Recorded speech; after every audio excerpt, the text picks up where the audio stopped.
ఓం నమ శివాయ శ్రీమాత్రే నమ. మిత్రులకి శ్రీభిలాషులకి అలాగే నన్ను ఇంతగా ఆదరిస్తున్న యూట్యూబ్ ప్రేక్షకులందరికీ కూడా పేరు పేరు ధన్యవాదాలు. మిత్రులారా, మీ అందరికీ పరాదేవత ఎల్లవెల్లా మీతో ఉండి మీ మనోవాంఛ నెరవేర్చాలని మనస్ఫూర్తిగా కోరుకుంటున్నాను. మనం ఈరోజు ఆదివారం నాడు పాటించవలసిన నియమాలు తెలుసుకుందాం. ఆదివారం నాడు తినకూడనివి ఏదన్నా ఉన్నాయంటే ఉప్పు వాడకాన్ని తగ్గించడం చాలా మంచిది.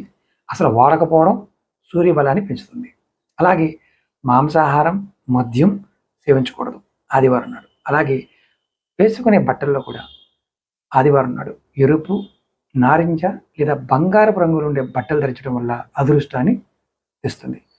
అలాగే ఇక్కడ మీరు గుర్తుంచుకోవాల్సింది ఏంటంటే, ఇది రెగ్యులర్గా పాటించితే ఎవరైనా సరే వారి జీవితంలో అద్భుతమైన మార్పులు చూస్తారు. ఇలా చేసేవారు ఎవరైనా ఉంటే ఖచ్చితంగా కామెంట్ చేయండి. అలాగే మీకు ఈ వీడియో నచ్చినట్లయితే లైక్ చేయండి, ఛానల్ సబ్స్క్రైబ్ చేసుకోండి, పక్కనే ఉన్న గంట సింబల్ని యాక్టివేట్ చేసుకొని 10 మంది మిత్రులకి ఈ వీడియోని షేర్ చేయండి. ఓం నమః శివాయ శ్రీమాత్రే నమః.